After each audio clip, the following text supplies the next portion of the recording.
brands that are going into retail, these are multi-million-dollar decisions you need to make. It's like, use your historical data. A lot of those big, scary questions that e-com founders and those who lead e-com brands have are already answered there. They're just hidden within the nuances of your reporting data because your consumers have already told you the answer. They've left breadcrumbs. You just have to understand, looking at historical consumer interaction data, what it's trying to say. Welcome back to episode 2 of Chew on CRO. Ned, we're excited to have you here for our Chew on CRO series that we just started. Ash, what are we getting into today? I've been waiting for this. GA4, everybody's talking about it. Everybody's complaining about it. But from our last conversation, there seems to be a lot of like golden nuggets in there. And I want to kind of talk about setting up some of these reportings where like the intrafunnel metrics and some of the other cool stuff that I think you brought today. So I kind of want to just get into that. Yeah, sure. I mean, GA4 is a super powerful tool. It's fundamentally different. Honestly, we could do an entire couple episodes on just the background on how we got here to GA4, how the event-based architecture works, just a lot of different nuances to it that make it quite a bit different than GA3. We talked a lot at the last episode about intrafunnel measurement and how you can break this big monster of a metric called conversion rate down into these more digestible parts, right? Which is effectively mirroring how your site performs at each incremental step. The homepage intrafunnel rate, again, how good does the homepage do at its only job, right? To liaise somebody into a shopping experience, your add to cart rate, culmination of all your product pages to foster an add to cart click, cart to checkout rate, checkout to transaction rate, et cetera. So what we have here now is this is the new funnel measurement on GA4, right? So this is a slightly modified version. The one out of the gates mirrors GA3, where it'll go session start into effectively product view, into add to cart, and then into checkout, and then into transaction. Now, one of the things that's missing in that, as you may be wondering, is there's an awkward gap there, which is what about collection pages? Because technically how a lot of sites function is it's homepage, PLP, then PDP, then add to cart event, then cart, then checkout, right, and transaction. On top of it, then you've even got a lot of brands that have post-purchase, right? So again, that's a whole nother thing that we'll dive into. But point is that you can actually modify GA4's funnel measurement. So the shopping behavior report is what we used to reference it as. Now it's basically just the e-commerce funnel to include the PLP view. So now you can understand like, well, where is my drop-off point? Is it people who make it into a collection page who never even then click into a PDP? And not to add another layer of complexity to it, but if you have an add to cart event on PLP, now you need to keep two of these running in parallel. Right. So you have to look at the audience retroactively who used the PLP to add to cart. Because there's some clients of ours where upwards of like 35% of their people who add to cart never even look at a product page. They do it exclusively from the collection page, right? And that's on the higher end, but still, now you've got to look at these in parallel. So again, this is what we're looking at here in terms of the intrafunnel behavior, right? In terms of GA4. Again, a lot of the metrics are going to be similar that we talked about last time. However, you've got to understand now that we're looking at them through different lenses. So these are going to be event-based. They also have open versus closed funnels. These are two different style ways of measuring it, right? So a good way to look at it is one is incremental progression steps, which is like Ron comes to Avi, he takes a look around, he says, oh, this is cool. And then he clicks into the bestsellers collection page and he says, oh, I like this collagen product. And then he clicks on it and then he goes through, he says, I'm going to get 2 of these. He adds them to cart, goes to checkout and then transacts, right? That's one session where he progressed through all of those steps simultaneously. Ash goes to the same website and he lands on the homepage and he's like, I want to read their blog. So then he goes over to the blog and then he goes, who's behind this brand? And then he goes to the contact us and he's like, oh, this is cool. I'm going back to the homepage. Then he goes to the collection page. Then he wants to go back to the blog, right? Then eventually makes his way to the product page. He adds to cart, but he's not ready to check out yet. He goes all the way back to the homepage to read about their shipping policy, whatever. This is a different style user. You need to measure them both separately, right? And they each have their own let's call it metric architecture that you're going to want to fit within, right, for these. So GA4 is actually awesome in that we have a better way to look at user behavior now from open versus closed funnel style performance. But in the last episode, we went through, again, all the different benchmarks that you want to be looking at in terms of what those rates are. So super encourage, if you're just listening in now, to go back and watch some of that. Also in GA4, you've got dimensional drop downs, which are really helpful. So you can look at each of these rates as a function of mobile versus desktop, as a function of paid versus organic traffic, you name it, right? All the different dimensional inputs that you can put in there to understand these behaviors, not from just a latitudinal standpoint, from a longitudinal standpoint as well. So you can really slice and dice your data.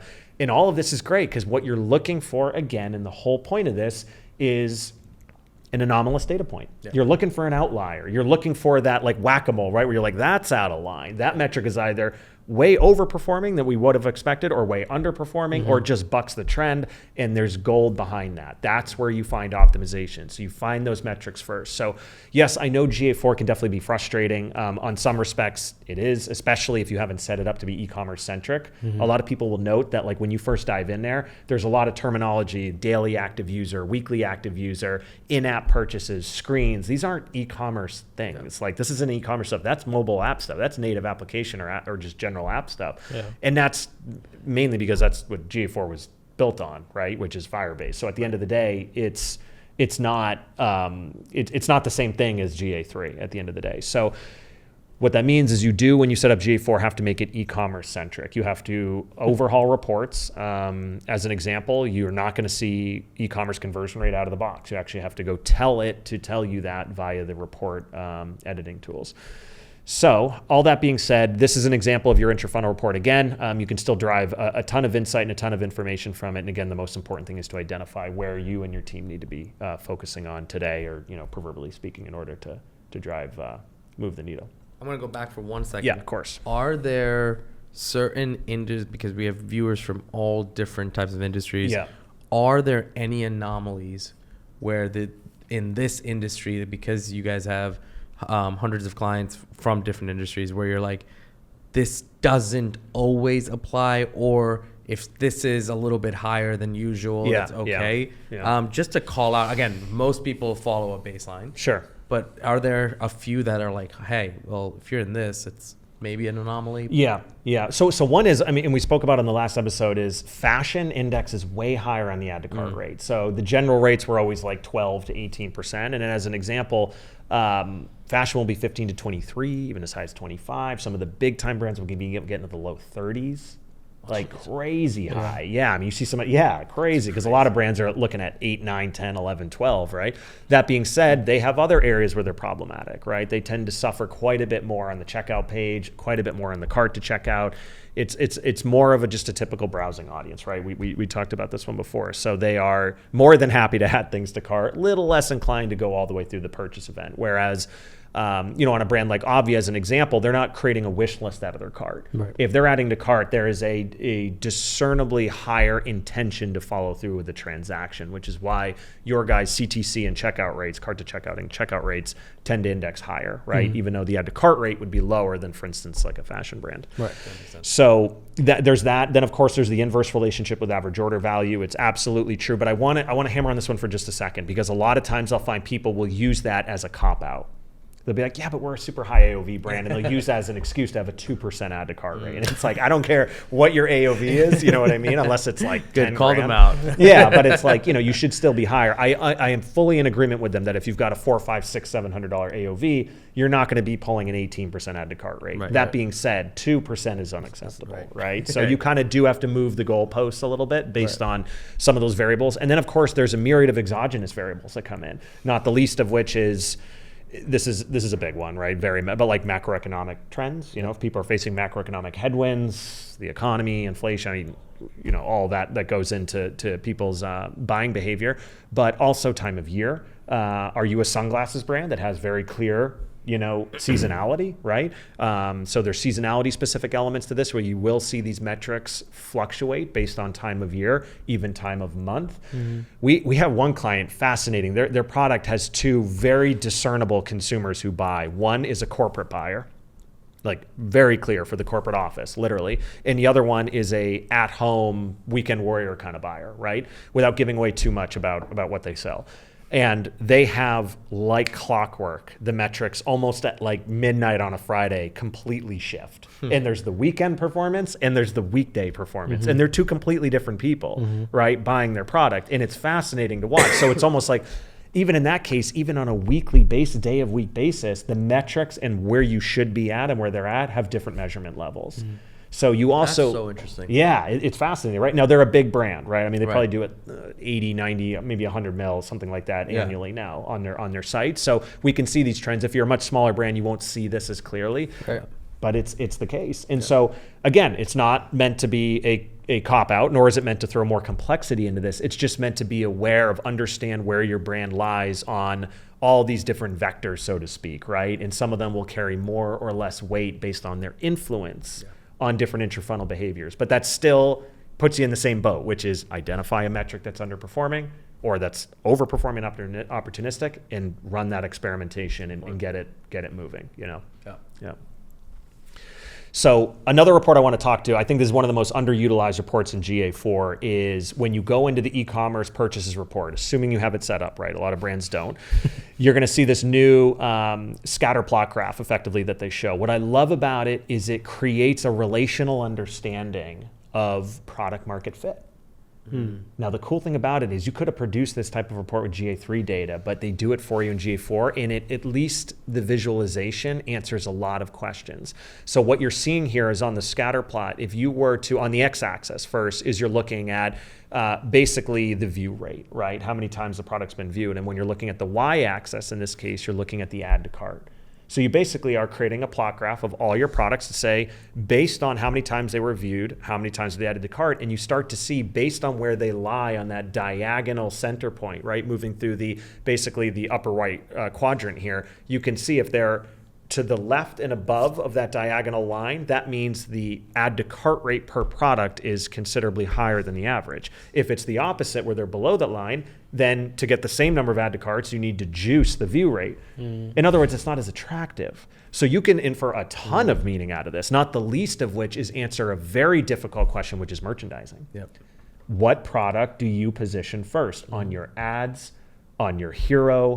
What product do you lead with on PLP? What images do you, et cetera, landing page strategy, email strategy, you name it. And this is an excellent way that you can, Instead of just tossing it to bestseller. yeah, and exactly. Instead of just defaulting to it, it's like, well, which bestseller? You know, I mean, you've got like 7 or 8 that could be in that running. This will show you visually which one.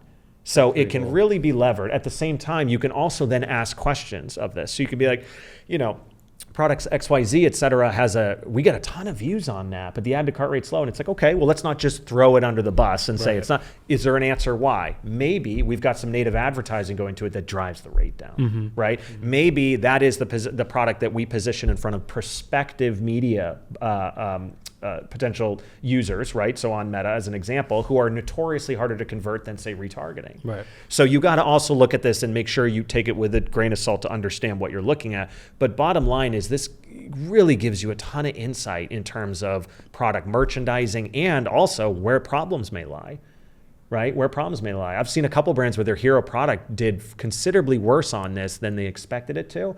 And it's like, yeah, it's your hero product because you drive all of your media spend towards people going to that. So just by default, it carries a larger distribution. But as an index rate perspective, it's actually not that good of a performer. Right. So then it's like, okay, can we solve it?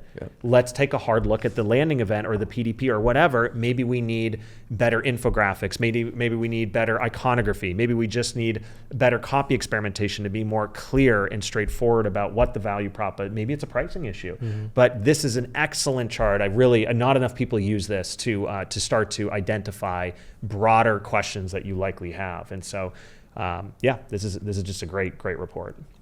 I think one note I'll just say on this though too is like, and this is not to tout the fact that you have to work with Endrock or whatnot, but working with a CRO agency, and we hope you work with Endrock, but working with an agency, I think is so important because so much of what you just explained sounds like, oh yeah, that makes sense. Yeah. All that makes common sense almost so much so. But so many of us founders, if we hop into this and look at a report like this, you're kind of probably just gonna click out. Yeah, you're like, yeah. Fuck Yeah. this. I'm not going to really read this. And I think the other side of this is where like there are subject matter experts for a reason, and I think you have to understand when your brand's at a point where knowing certain of these nuances can make radical shifts of, 5-figure, 6-figure swings. That makes big differences. Yeah. Yeah, and if all else, it arms you with better data to make big decisions. Right. Because these are huge decisions, right? I mean, especially as you guys expand the brands that are going into retail, like these are multi-million-dollar decisions you need to make. It's like, use your historical data. A lot of those big, scary questions that e-com founders and those who lead e-com brands have are already answered there. They're just hidden within the nuances of your reporting data, because your consumers have already told you the answer. They've left breadcrumbs. They've effectively left clues. You just have to understand, looking at historical consumer interaction data, what it's trying to say. Yeah.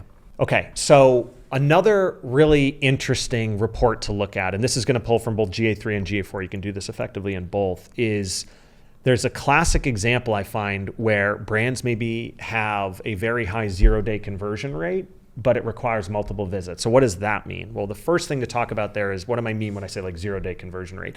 What you should be measuring is a simple question.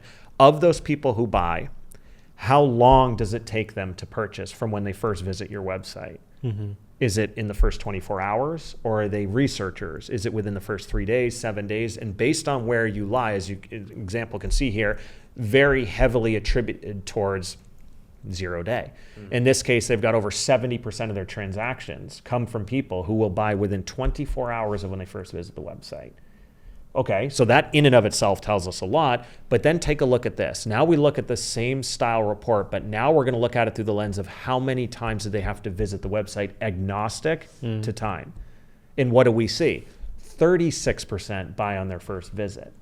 So if you have 71% of people buying on the first day, but only 36% buying the first visit, what does that mean? We've got a measurable percentage of people who will buy today, but not on their first visit. So then it begs the question, why? What's the need for the multi-visit? And a lot of people will tell me, oh, well, maybe they got an email coupon code. And it's like, yeah, but the problem with that is how most of those do is they'll enter their email, that either will see the code auto-applied, or they'll go to email and grab it. They don't exit out of the browser tab or the browser itself. So the session continues on, so it wouldn't be considered a multi-visit.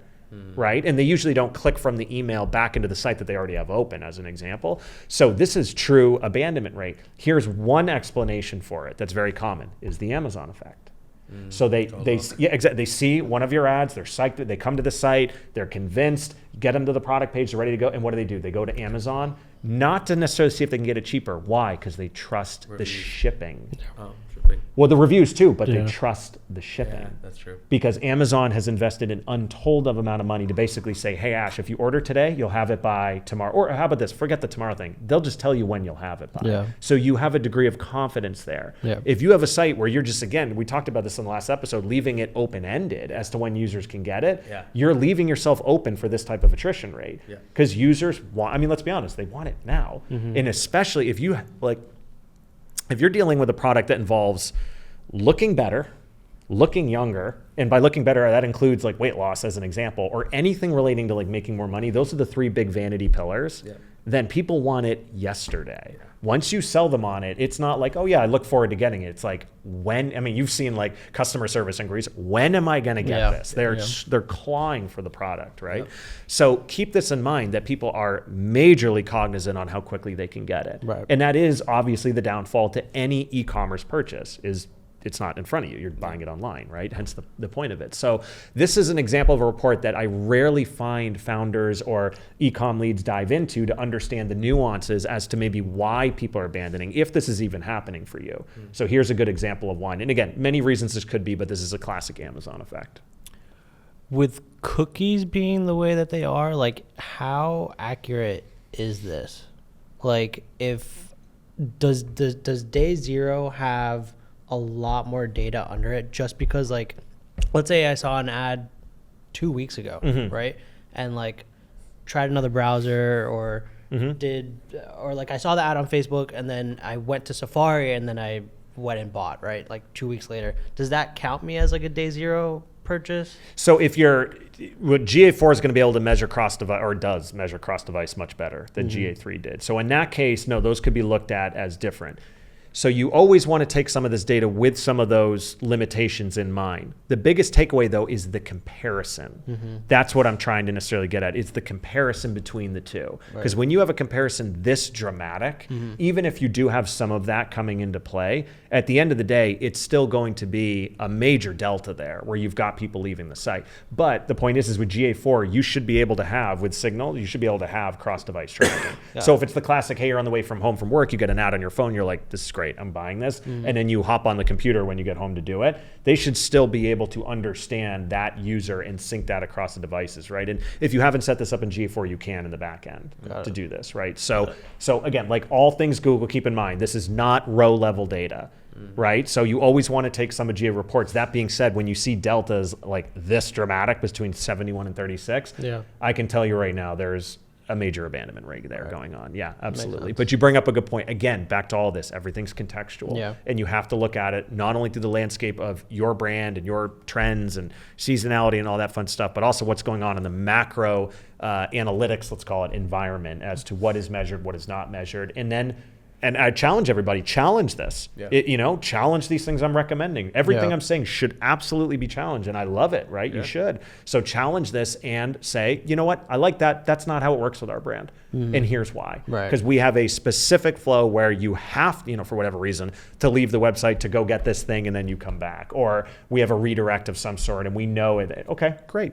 That's fine. You won't find me challenging you on that. We'll just move on to the next delta, right, or the next data point to measure. But nonetheless, this is a classic example of the Amazon effect right Makes here. sense.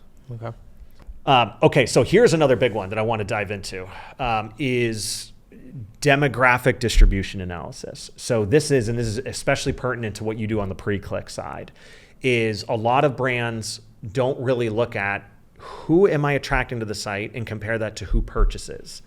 So if you've got an audience and a bucket of people who are your site visitors, and then you want to compare that to the bucket of the audience people who are site purchasers, are they the same people? Are they the same age brackets? Are they the same? Or do you see a measurable difference there? So here's a good report you can use to get you started on this conversation. So in this case, we're looking at the bar chart is effectively the age brackets as per GA, right? So the youngest would be over to the left, the oldest would be to the right. The pie chart's GA's gender distribution. Now the blue side of the graph is the site visitors. In the orange side is site purchasers. So what you want to see here is the shape of the orange should match the blue. And look at the difference there. So you see, in this case, you've got a classic bifurcated distribution curve. So their Gen Z is wildly over-indexed. So their Gen Z constitutes like 12% of traffic and it's driving like 20-something% of revenue. So it leaves a lot of questions out there, not the least of which is, why is it only 12% of your traffic? Right? At the same time, they're driving considerable traffic on some of the older audiences who convert really poorly. So we've got a major mismatch here. There is gold in this in the form of better conversion rates, better CAC to LTV ratios, better return on ad spend, and just generally you're gonna be a lot happier, right? Because you're targeting the right audience. So this is a preliminary way. And the reason I say preliminary is you're using Google sample data here, but still the trend lines are evident to understand, are we converting the same demographic composition that we're attracting to the website? That's effectively the question you want to be asking. And as you start to see nuanced differences there, you can then challenge it. Challenge it with different things pre-click and post-click. You repeat that question again? What was it? What are you challenging? That main phrase? Yeah, so you look at the composition of the users you're attracting to your website, and then you compare that up against the composition of those who actually buy. And make sure that we have alignment there. And a lot of brands, I dive in and I see a major miss here. So what do you think about, like, I'm just thinking of it from like a media buying perspective, right? Where you have like your best in class strategies, which is like, hey, let Facebook go and do its thing, right? Set a broad audience, 18 to 65, right? And I would imagine the distribution and the traffic looks like that. But knowing that, let's say Gen Z converts better, how do I use this data to kind of like inform my media buying decisions when like the best practice is like just let Meta figure it out, you know? Yeah, well, I mean, there's a few things. A lot of this is, we're talking pre-click, but there's also post-click. right? So maybe Meta's identified that some of these middle age segments really are an ideal consumer type because they have really excellent add to cart rates. So this could be a site problem where maybe that user is more or less price elastic, classic example, and you're not saying the right things to that demographic of user to convince them to keep going. Whereas the Gen Z or the youngest, say it's 18, 19, 20, here's a classic one. By the way, that group throws people off all the time because oftentimes they're using their parents' credit card. Yeah, so it'll throw it off a lot. So you'll see like, wow, they convert really well. It's like, yeah, because it's not their money not their that money. they're spending, right? And so you see that depending on the brand, but you see it with fashion a lot. So these are questions where it depends, I would say, on how Meta is measuring the feedback mechanism, if you will, as to who else to target. Because if it's using prioritization around certain add to cart events, that might throw you off entirely. And again, I think the way that Meta's doing it, it's what has the highest estimated action rate, right? So who is engaging with the ad is who they're going to serve it to, right? So I think one thing to consider here is even when you're running, say, like a UGC style ad or a customer testimonial, like the person in the ad is going to attract or should attract the same demographic in terms of the audience, right? So if you start seeing like, hey, well, Gen Z is over indexed, maybe we start using some Gen Z in the ads. the creative, exactly. Yeah. But then if you're seeing that Meta is really pushing maybe towards the tail end, but it's a lower conversion rate on the tail end, then it's more so on the website where, hey, we got to tailor this a little bit more towards this group of people. Correct. Absolutely. It could be, I mean, there's the point of these things is to open the doors to conversations, to start questioning what you can do to get better, right? And as you heard in our very first episode we ever did together, the growth loop goes as follows. Somebody takes lead on identifying an interesting data point. Then when you move into ideation to say like this, how do we solve it? That's unbridled.